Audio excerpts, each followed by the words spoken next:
Social media থেকে শিখে এসেছি কি করে ধুতি পরাতে। আমি এক্ষুনি দেখিয়ে দিচ্ছি। দাঁড়া, সোশ্যাল মিডিয়া থেকে কি শিখেছিস আমিও দেখছি। আরে দাঁড়া না, এক্ষুনি দেখাচ্ছি, কনসেন্ট্রেট করতে দে।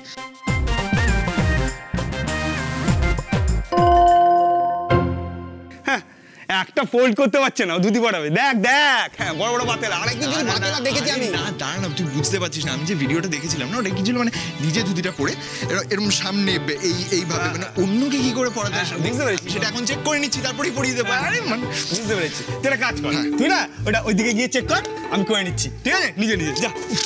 ওরে বাবা রে, বড়রা খালি কথা। হ্যাঁ এই করছে এই করছে। তো নিজে পড়াটা সোজা, অন্যকে পড়ানোটা ডিফিকাল্ট। তুই ভালোই ক্যারি করছিস। দাদা থ্যাংক ইউ। দাদা দাও। কি দাও, আমি পড়িয়ে দিচ্ছি। তুই পারিস নাকি? সিরিয়াসলি? দেখো না, দাও। পারে বলছে। বাবু কোমরটা টাইট আছে? কোমর টাইটের সাথে কি সম্পর্ক? আরে বিয়েটা দেখ। আরে রাখ না, করছে তো।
ঠাকুর, কেন করছিস আমাদের সাথে এরকম?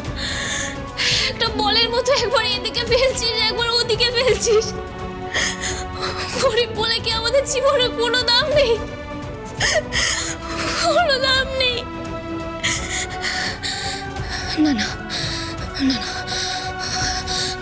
মাকে আমাকে বাঁচাতে হবে।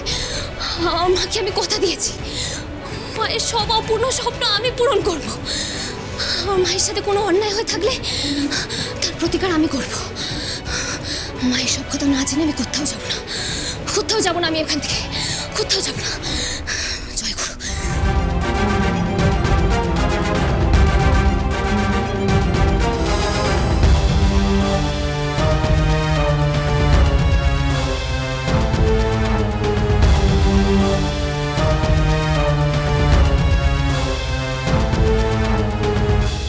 এই তুই তো এক্সপার্ট রে, তুই এতক্ষণ দাঁড়িয়ে দাঁড়িয়ে দেখছিলি?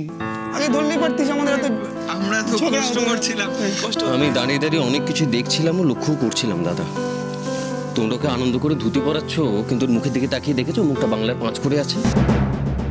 বাবুর মুখ দেখে পরিষ্কার বোঝা যাচ্ছে বাবু এই বিয়েটা করতেই চাইছে না। বাবু এখনো সময় আছে, তুই জোর গলায় সবাইকে বলে দে তুই এই বিয়েটা করবি না। প্লিজ। হ্যাঁ এখন এই মুহূর্তে এসে ওকে কনফিউজ করিস না তুই।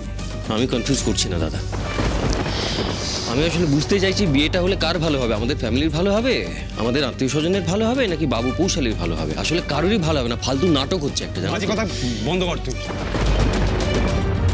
একটু পরে বিয়ে, ও এখন ছেলেটার মাথা বিক্রি হচ্ছে। বিয়ে করতে হবে এখন, এই অবস্থা। মাকে কথা দিয়েছে বিয়ে করবে। কি গো তোমাদের বর্ষা জানা হলো? আরে তাড়াতাড়ি করো, ওদিকে তো আর সময় নেই সন্ধে হতে। সন্ধে হলে কিন্তু লগ্ন পড়ে যাবে। ওদিকে পৌশালী কিন্তু প্রায় রেডি। খুব ভালো। মেজবৌদি একটা কাজ করো না, তুমি গিয়ে রেডি হয়ে নাও, আমাদের আর কতক্ষণ টাইম লাগবে? দেখো দেখো আমি রেডি হয়ে গেছি, আমাকে কেমন লাগছে?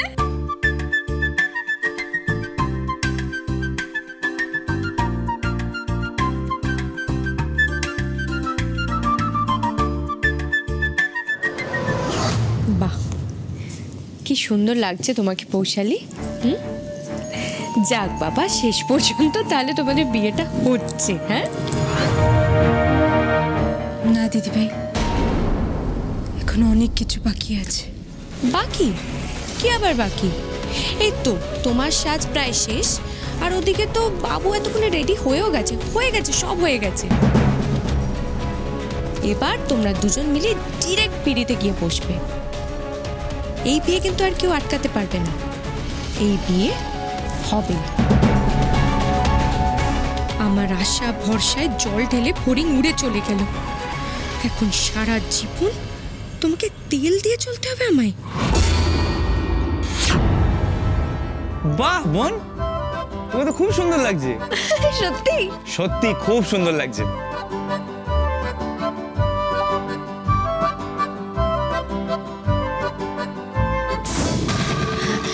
তুমি বাবিয়াকে দেখে যত বড় হাঁ করেছো, তাতে সব বাড়ির মশাই তোমার মুখে ঢুকেছে। যাকে আমরা রেডি, মানে আমি তো রেডি, তোরা তাহলে রেডি হয়ে না, তাড়াতাড়ি করে নে, বুঝলি? কি রে স্বরূপ, সাগর? হ্যাঁ চেঞ্জ চল চল চল চল যাই তাহলে। হ্যাঁ, এখানে থাকিস না বেশিক্ষণ। হ্যাঁ। আরে বড়দা ভাই, চন্দনের টিপটা তো পড়ানো হলো না, দাঁড়া আমি পড়িয়ে দিচ্ছি। আরে তুই যা, তুই রেডি হ, আমি পরে দিচ্ছি। আরে তুই পারবি না? তুই যা। শোন না, তোকে দেখতে তো অপূর্ব সুন্দর লাগছে। যদি তোর কোনো আপত্তি না থাকে তাহলে আজ তুই আর তুই আমি। যাচ্ছিলি না? না, তুই যা। একটু ভেবে দেখ না। যা। পাগল একটা। বাবুদা দেখি।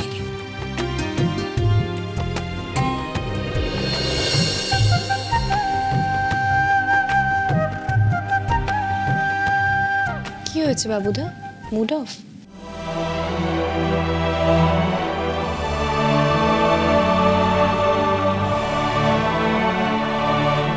ফড়িংয়ের জন্য মনটা খুব খারাপ লাগছে, জানো তো। এত বড় বিয়ে বাড়ি তো কোনোদিন দেখেনি। বেচারি বলেছিল খুব মজা করবে, খুব আনন্দ করবে, সে ওকে চলেই যেতে হলো। আমার মনটা ভীষণ খারাপ লাগছে ওর জন্য।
নির্মল, 1 মিনিট দাঁড়াও।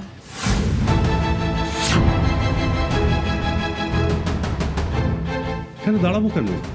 তোমার কিছু বলার আছে তো ঘরে চলো। আমাদের তো রেডি হতে হবে, এই সন্ধ্যেবেলা লগ্ন পড়ে যাবে। চলো চলো চলো। দাঁড়াও, ঘরে বাবিয়া থাকতে পারে, আমি ওর সামনে তো সব কথা বলবো না, তাই যা জিজ্ঞেস করছি এখানেই বলবে। আরে আবার কি হলো? এত সিরিয়াস কেন তোমার মুখ চোখ? কোথায় গিয়েছিলে তুমি বাজার থেকে? এই একটু ঘুরে আসছি বলে কোথায় বেপাত্তা হয়ে গিয়েছিলে? আমি হাসির মতো কি প্রশ্ন করলাম? দীপঙ্করদাদেরকে বাজারের মাঝখানে বসিয়ে রেখে তুমি জাস্ট চলে গেলে। এতবার ফোন করেছো, ওরা ফোন ধরার প্রয়োজন অবধি মনে করোনি। এইটুকু রেসপন্সিবিলিটি নেই যে তুমি ফোন করে জানিয়ে দাও যে আমার দেরি হবে ফিরতে, দাদা আপনারা চলে যান, আমার জন্য অপেক্ষা করবেন না। আরে ভুলে গেছি, আসলে খেয়ালই করিনি যে ওরা ফোন করেছিল। I am really sorry পুপু। না, তুমি খেয়াল করবে কেন? তুমি তো ব্যস্ত মানুষ, এত কিছু বলছো, এত কথা বলছো, অথচ এটা বলছো না যে তুমি কোথায় গিয়েছিলে। আশ্চর্য, নিজেই উৎসাহ নিয়ে বললে পুপু আমি দীপঙ্কর দাদের সঙ্গে মাছ মাংস বাজার করতে যাব, তারপর সেই বাজার থেকে তুমি কোথায় চলে গেলে?